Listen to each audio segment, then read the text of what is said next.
Hello दोस्तों, इस video में हम क्लास 9 मैथ्स की एक्सरसाइज 5.1 का क्वेश्चन नंबर 2 करेंगे। यहाँ पर आप देख सकते हैं हमने यहाँ पर जो ये 5 टर्म्स लिखे हैं इनकी डेफिनेशन बतानी है। Give a definition for each of the following terms. Are there other terms that need to be defined first. यानी जब हम इनकी डेफिनेशन देंगे तो उनमें कुछ ऐसे टर्म्स आएंगे जिनकी डेफिनेशन हमें जिनको पहले से ही डिफाइन होना ज़रूरी है, आवश्यक है। और अगर वो हैं तो फिर उनको भी डिफाइन करो। कैसे डिफाइन करोगे? देखो ये क्या है मैं आपको समझाता हूँ और मैं इसको प्रॉपर तरीके से लिखूंगा ताकि अगर आप अपना होमवर्क भी कर रहे हैं तो आप उसको प्रॉपरली नोट कर पाएं। तो यहाँ पे इनकी प्रॉपर मैंने आंसर लिखे हुए हैं। अब देखो, पहला टर्म है पैरेलल लाइंस। पैरेलल लाइंस की पहले यहाँ पे हम डेफिनेशन देंगे, उसके बाद इसके बीच में कुछ ऐसे टर्म्स आएंगे, वो कौन कौन से टर्म्स होंगे वो हम लिखेंगे और फिर उन टर्म्स को भी हमने डिफाइन करना है। ये है इस क्वेश्चन का मतलब। ओके, तो सबसे पहले है पैरेलल लाइंस। इसकी क्या डेफिनेशन है? देखो, पैरेलल लाइंस में क्या होता है कि two lines are parallel if they lie in the same plane and do not intersect each other. यानी सेम प्लेन में उनको होना चाहिए और एक दूसरे को नहीं काटने चाहिए। तो इस तरह से जैसे एक लाइन ये है और एक लाइन ये है, ये सेम प्लेन में है और ये एक दूसरे को नहीं कट करेंगे तो ये पैरेलल लाइंस होंगी। अब ध्यान रखना, बहुत सारे स्टूडेंट्स लिखते हैं कि two lines are parallel if they do not intersect each other, केवल इतना लिखते हैं, इन द सेम प्लेन नहीं लिखते हैं, तो डेफिनेशन कंप्लीट नहीं है। उसका रीजन समझिए आप। ये दो लाइन आप मान लीजिए कि दो लाइन से, अब अगर मैं इनको ऐसे रखता हूं, ऐसे आपको दिख रहा है, समझ आ रहा है? अगर मैं ऐसे रखता हूं तो क्या लगता है आपको, ये कभी एक दूसरे को इंटरसेक्ट करेंगी? कभी नहीं करेंगी, कभी नहीं। बट क्या पैरेलल है? नो, ये पैरेलल नहीं है। ओके, एक इधर जा रही है, एक इधर जा रही है, तो ये पैरेलल नहीं है। तो इसीलिए ये कहना, केवल ये कहना कि दे do not intersect each other, complete नहीं है।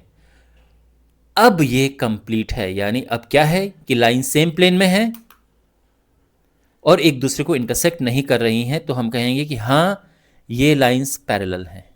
ओके, तो ये लाइंस सेम प्लेन में है, आप देख सकते हैं, और एक दूसरे को कभी इंटरसेक्ट नहीं करेंगी। So these are parallel lines, that's why we have this definition. तो आई होप आपको समझ आ गया होगा कि पैरेलल लाइंस की क्या डेफिनेशन होती है।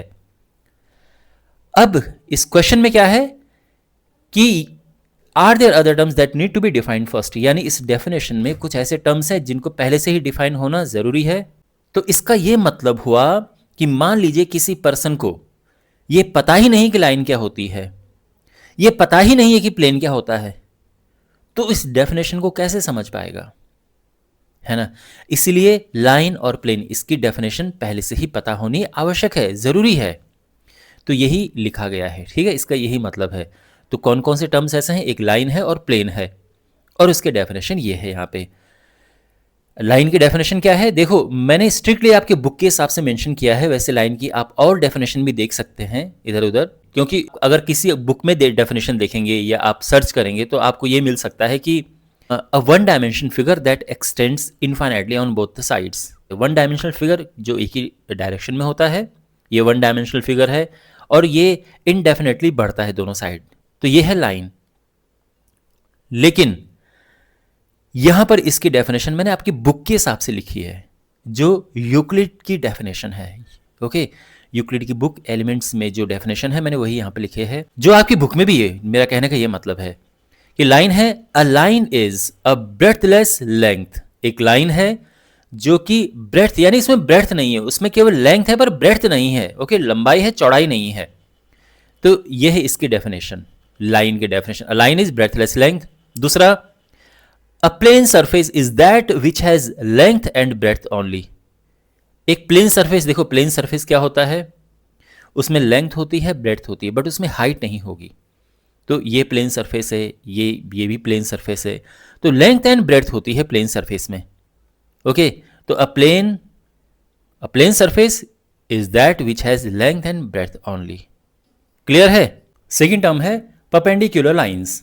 देखो, परपेंडिकुलर लाइंस क्या होती हैं? जब दो लाइंस एक दूसरे को राइट एंगल पे इंटरसेक्ट करती हैं तो हम उन्हें परपेंडिकुलर लाइंस कहते हैं। तो ये राइट एंगल होना चाहिए, तो ये लाइंस परपेंडिकुलर लाइंस हैं। क्लियर है? ओके, तो यहां पे डेफिनेशन वही है, two lines are perpendicular if they intersect each other at a right angle. तो ये राइट एंगल है। ओके, अब अगेन कौन सी ऐसी टर्म्स है जिनका पहले से हमें पता होना जरूरी है? तो ये वही बात है। और क्यों ऐसा ये सब कह रहे हैं? क्योंकि अगर यहाँ पर आपको ये नहीं पता है कि लाइन क्या है, ये नहीं पता है कि राइट एंगल क्या है, तो आप ये डेफिनेशन समझ ही नहीं पाएंगे। इसलिए कहा गया है कि कौन से ऐसे टर्म्स हैं जिनका पहले से पता होना, पहले से उनकी डेफिनेशन ज़रूरी है, डिफाइन होना उनका उनका उनकी डेफिनेशन जानना ज़रूरी है। ओके, तो ये है, एक लाइन है और राइट एंगल। अब इनकी डेफिनेशन हम यहाँ पे लिखेंगे। लाइन की डेफिनेशन क्या है? वही सेम जो हमने लिखा था, अ line is a breadthless length. Okay, right angle की डेफिनेशन क्या है? देखो, राइट एंगल की डेफिनेशन आपको हो सकता है ऐसा मिल जाए कि दो रेज हैं, ये एक पॉइंट पे मीट होती हैं 90 डिग्री का एंगल बनाते हुए, तो उनको राइट एंगल कहते हैं। ये आपने हो सकता है पढ़ा हो, लेकिन जैसे मैंने कहा कि यूक्लिड के टाइम पे 90 डिग्री टर्म नहीं था, 90 डिग्री नहीं था, राइट एंगल था, 90 डिग्री ये सब नहीं था। तो फिर क्या हम करेंगे कि ऐसी डेफिनेशन हम लिखेंगे जो यूक्लिड ने अपनी बुक में दी है। तो वो है कि a right angle is formed when a straight line standing on another straight line makes two adjacent angles that are equal to one another. और ये बिल्कुल मुश्किल नहीं है। क्या कहा गया है कि राइट एंगल बनता है जब एक स्ट्रेट लाइन है और इस पे कोई दूसरी स्ट्रेट लाइन ऐसी आती है, ऐसी खड़ी होती है जो इक्वल एडजेसेंट एंगल्स बनाती है। तो अगर ये एंगल्स इक्वल हैं तो हम ये कहेंगे कि ये राइट एंगल है। समझ गए? तो ये है राइट एंगल की डेफिनेशन। तो अगर आप इस डेफिनेशन को समझ सकते हैं, लिख सकते हैं एग्जाम में, बेस्ट है। वैसे हो सकता है कि आपके टीचर्स ने या आप किसी फ्रेंड ने आपको ये कहा हो कि an angle which measures 90 degree is a right angle. May be क्या पता चल जाए। ओके, बट ये सबसे बेस्ट तरीका है इसका, क्योंकि हम जो चैप्टर पढ़ रहे हैं इंट्रोडक्शन टू यूक्लिड्स ज्योमेट्री, तो जितना हो सके उस पर स्टिक रहने की हम कोशिश करेंगे। ओके, तो हमने यूक्लिड के हिसाब से ही ये डेफिनेशन लिखी है। तो आई होप आपको समझ आ गया होगा। Now the third term is line segment. Line segment क्या होता है? देखो, लाइन होती है एक ब्रेथलेस लेंथ जो दोनों तरफ से ऐसे इनफाइनाइटली जाती है, कोई एंड पॉइंट नहीं होता है। यह है लाइन। रे की अगर हम बात करें तो रे जो है इसमें एक एंड पॉइंट होता है और इस तरफ एक तरफ से इनफाइनाइटली जाती है और बट एक एंड पॉइंट होता है। लाइन सेगमेंट में क्या है? दो एंड पॉइंट्स होते हैं। तो ये आप ये कह सकते हैं कि लाइन का ही एक हिस्सा ये है लाइन सेगमेंट, बट इसमें टू एंड पॉइंट्स होते हैं। लाइन सेगमेंट, ध्यान रखना, लाइन में कोई एंड पॉइंट नहीं होता है। तो जब भी आपको लाइन लिखना होता है कि लाइन ए बी है, तो आपको कट मारना पड़ता है ऐसे, और ये लाइन ए बी हो गया है। रे में क्या करना पड़ता है? जैसे ये रे है एक्स वाई, तो एक्स लिखा और वाई के लिए हम यहाँ पे कट मार देंगे। और ये तो हम सिंपल लिख सकते हैं, ये पी क्यू एक लाइन सेगमेंट है, तो पी क्यू ये हो गया। ठीक है ना? तो अब देखो, a line segment is a part of a line, एक लाइन का एक हिस्सा होता है that has a definite length. तो इसकी लेंथ डेफिनेट होती है, ऐसे इनडेफिनेटली दोनों तरफ से आगे नहीं बढ़ती है। And has two end points, और इसके दो एंड पॉइंट्स होते हैं, जैसे कि आपने देख ही लिए हैं। अब यहाँ पे कौन कौन से ऐसे टर्म्स हैं? तो एक लाइन है जिसकी डेफिनेशन पहले से पता होना जरूरी है, और दूसरा है एंड पॉइंट्स। तो बेसिकली पॉइंट कहने का ये मतलब है। ठीक है ना? तो यहाँ पर लिखा वही कि एक तो पॉइंट है और एक लाइन है जिसकी डेफिनेशन पहले से पता होना जरूरी है। तो डेफिनेशन क्या है? पॉइंट की डेफिनेशन है a point is that which has no part. Again आपकी बुक में जो डेफिनेशन है हमने वो फॉलो किया है, वरना आप इसकी डेफिनेशन अलग अलग भी तरह से पढ़ सकते हैं।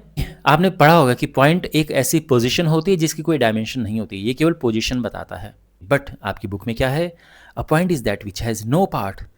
देखो, मैं दोनों आपको इसलिए बता रहा हूं ताकि आपको ये लगे कि हाँ यार, हमें तो ये भी बता रखी है, लेकिन अब क्योंकि सर यहाँ पर ये कह रहे हैं कि आपको कि बुक में ये है, तो हमने ये फॉलो करना है। ओके, अगर आप ये डेफिनेशन लिखते हैं तो हो सकता है आपके टीचर इसको नहीं काटें, बोलेंगे चलो ठीक है डेफिनेशन लिखिए स्टूडेंट ने, बट आपकी बुक में ये है तो मुझे आपकी बुक को फॉलो करना पड़ेगा। और बुक में क्या डेफिनेशन है? A point is that which has no part. Line की डेफिनेशन ये हम पहले भी लिख चुके हैं, a line is a breadthless length, और आई होप आपको समझ आ गया होगा ये। रेडियस ऑफ अ सर्कल, तो रेडियस ऑफ अ सर्कल पहले तो समझ लो क्या होता है। ये हमारे पास एक सर्कल है, ये इसका सेंटर है, और सर्कल पे एक पॉइंट ये है, सेंटर ओ पॉइंट पी। तो रेडियस जो है सेंटर ऑफ द सर्कल से सरकमफ्रेंस पर किसी भी पॉइंट के बीच की डिस्टेंस को हम रेडियस कहते हैं। Okay, so radius is the distance from the centre to any point on its circumference. और यही डेफिनेशन यहाँ पे लिखी है, the radius is the distance from the centre of a circle to any point on its circumference. और अब इसमें ऐसे कौन कौन से टर्म्स है जिसको पहले से डिफाइन होना ज़रूरी है। तो एक तो है कि सर्कल क्या है, और दूसरा पॉइंट। तो यहाँ पर वही लिखा है, पॉइंट एंड अ सर्कल, और इनकी डेफिनेशन ये है। पॉइंट की डेफिनेशन तो हम डिस्कस कर ही चुके हैं। A point is that which has no part. Circle की डेफिनेशन क्या है? सर्कल की डेफिनेशन देखो, a circle is a set of all points in a plane. सभी जो पॉइंट एक प्लेन में हैं, that are at a fixed distance from a fixed point. कोई फिक्स्ड पॉइंट है, यहाँ से सारे पॉइंट्स आप ऐसे लगाओ, देखो एक फिक्स्ड पॉइंट है और फॉर एग्जांपल 2 सेंटीमीटर पे आप सारे पॉइंट को ड्रॉ करना शुरू कर दो, तो एक 2 सेंटीमीटर पे ये होगा, फिर ये भी होगा, ये भी होगा, ये सारे 2 सेंटीमीटर पे होंगे और फाइनली एक सर्कल कंप्लीट हो जाएगा। तो यही लिखा है, ठीक है, कि set of all the points. तो आई होप आपको समझ आ गया होगा। And next term we have square. Square क्या होता है? देखो ये है स्क्वायर, और स्क्वायर एक ऐसा क्वाड्रिलेटरल होता है जिसकी चारों साइड्स इक्वल होती हैं और चारों एंगल्स राइट एंगल होते हैं। और यहाँ पर वही लिखिए, square is a quadrilateral with all 4 sides equal in length and all 4 angles right angles.